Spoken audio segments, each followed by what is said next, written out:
क्या आपके पेट में जलन रहता है हमेशा, खास करके ऊपर की तरफ? क्या खाना खाने के इमीडिएटली थोड़ी देर में ही आपको लगता है कि पेट भर गया, खाना और नहीं खा पा रहे? क्या खाना खाने के कुछ घंटों बाद उल्टी लग जाती है और खाना अनडाइजेस्टेड फॉर्म में निकल जाता है? अगर ये सब सिम्टम्स आपको फेमिलियर लग रहे हैं तो ये आपकी बॉडी की तरफ से एक संकेत हो सकते हैं एक बहुत ही खतरनाक बीमारी का। आगे जानने के लिए ये वीडियो देखें। नमस्कार, मेरा नाम है डॉक्टर निशांत और मैं एक जीआई सर्जन और जीआई ऑन्को सर्जन हूँ।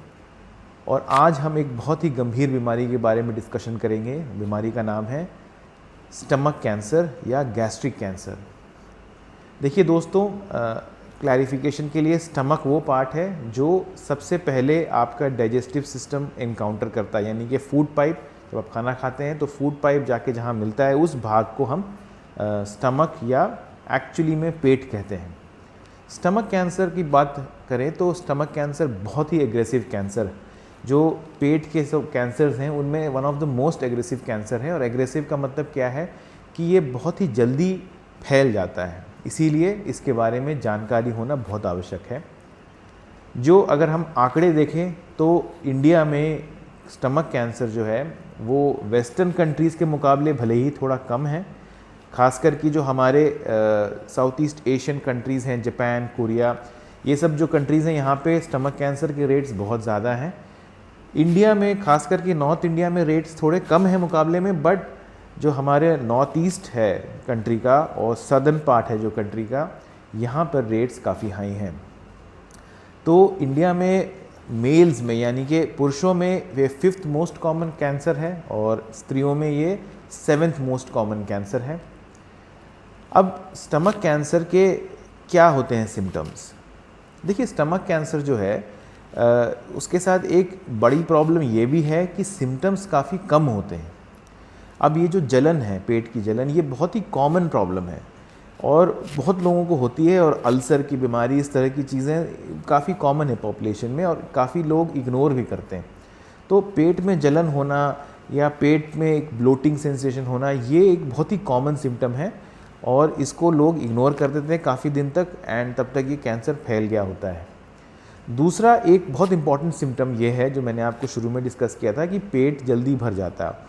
क्या है कि कुछ भाग आपका पेट ट्यूमर से भरा हुआ है, अब पेट की कैपेसिटी कम हो गई है, या जो ट्यूमर है उसने आपके पेट की जो दीवारें हैं उसको घेर रखा है, जिसके कारण उनकी फूलने की कैपेसिटी कम हो गई। जब आप खाना खाते हैं तो जब तक आपके पेट की कैपेसिटी नहीं बढ़ेगी तब तक आप और खाना नहीं खा पाएंगे। तो इसीलिए क्या होता है कि जल्दी से सिग्नल चला जाता है ब्रेन को कि अब पेट भर गया है।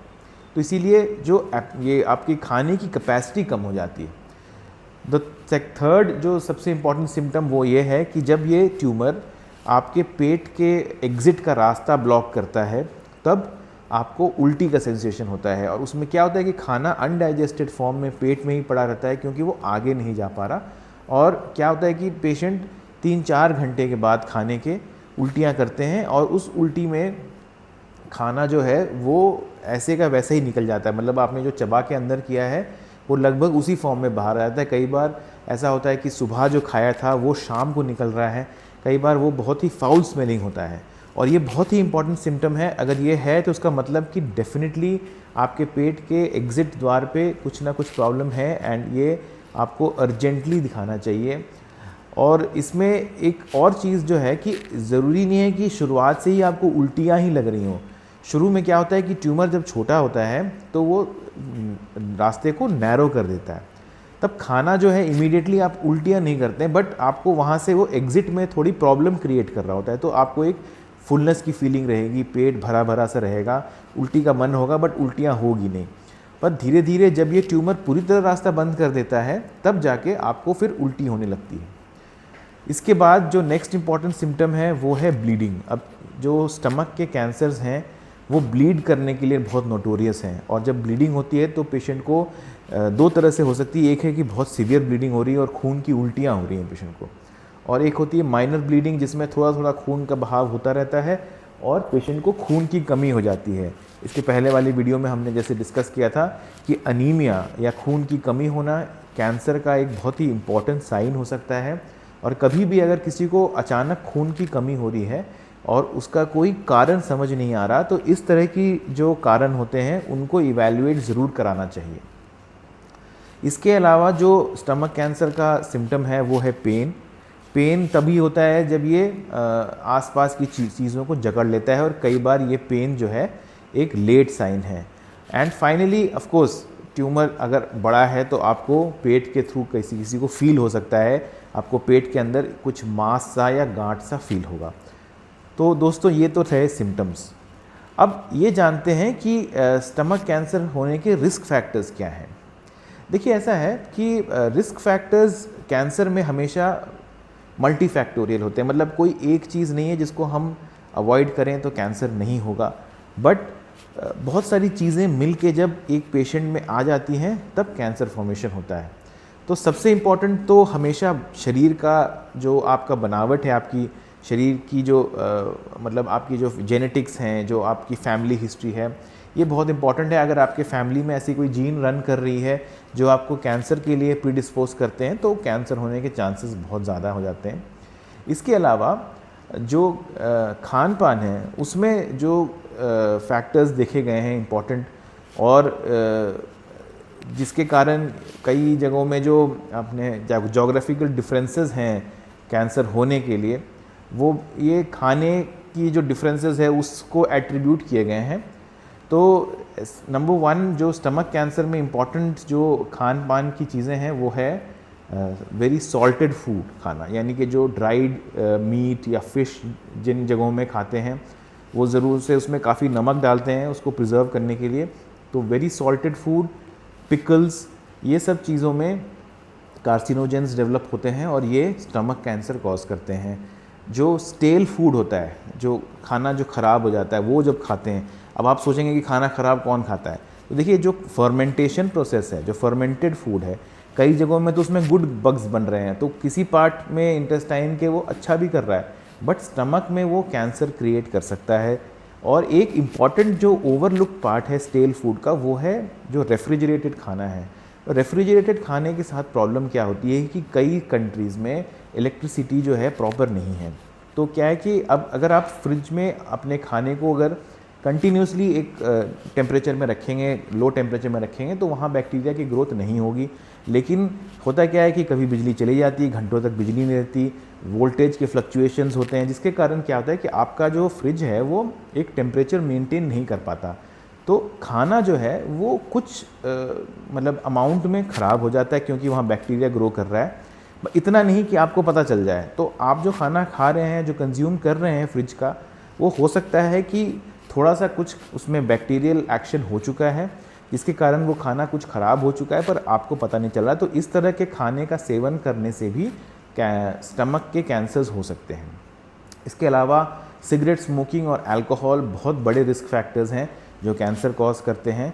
और स्टमक कैंसर में एक जो बहुत ही इम्पॉर्टेंट रिस्क फैक्टर है वो है एक इन्फेक्शन जो एक बैक्टीरिया कॉज करता है, जिसका नाम है हेलिकोबैक्टर पाइलोरी, H पाइलोरी। और ये बहुत ही कॉमन है स्पेशली डेवलपिंग कंट्रीज़ में जहाँ सैनिटेशन के लेवल्स अच्छे नहीं हैं, और इसमें हमारा देश भी आता है। तो इंडिया में भी ये इन्फेक्शन बहुत कॉमन है, और ये इन्फेक्शन मतलब कई स्टडीज़ में ये प्रूव हो चुका है कि ये इन्फेक्शन कैंसर के लिए प्रीडिस्पोज करता है आपको, खासकर कि पेट के कैंसर के लिए, स्टमक कैंसर के लिए। तो ये तो हो गए दोस्तों जो इसके रिस्क फैक्टर्स हैं। अब अगर आपको किसी को ये प्रॉब्लम्स हो रही हैं तो आपको, जैसे मैंने बताया, you should meet your doctor. अब इसको कैसे डायग्नोज करते हैं? तो स्टमक जो है इसकी भी एक एडवांटेज है, जैसे रेक्टम कोलन के बारे में मैंने कोलन कैंसर वाले टॉपिक में बताया था कि उसमें हम कोलोनोस्कोपी कर सकते हैं, वैसे ही जो स्टमक है उसमें आप एंडोस्कोपी करके देख सकते हैं। एंडोस्कोपी एक बहुत ही सरल प्रोसीजर है जिसमें आपके मुंह से एक पतली सी ट्यूब जाती है अंदर, जिसके सामने में कैमरा होता है, और उससे हम डायरेक्टली स्टमक को देख सकते हैं। और उसमें अगर कोई हमें इस तरह का ट्यूमर दिखता है या कोई लीशन दिखता है तो हम उसको जल्दी डायग्नोस कर सकते हैं, और उसमें से हम बायोप्सी लेके आगे की जो ट्रीटमेंट है उसकी तरफ हम बढ़ सकते हैं। एक बार एंडोस्कोपी से प्रूव हो जाता है कि स्टमक में कैंसर है, इसके अलावा फिर CT स्कैन्स वगैरह करा के देखने होते हैं कि आपके जो ट्यूमर है वो कौन से स्टेज में हैं, स्टेजिंग के बारे में हम बात करेंगे, और फिर ट्रीटमेंट प्लान डिसाइड करते हैं। तो स्टेजिंग क्या होती है ट्यूमर की? देखिए दोस्तों, अगर आपको मैं सिंपल लैंग्वेज में समझाऊं तो लोगों को स्टेज के बारे में उन्होंने फिल्मों से देखा हुआ है, और कई पेशेंट्स पूछते हैं डॉक्टर साहब स्टेज क्या है, स्टेज 4 तो नहीं है।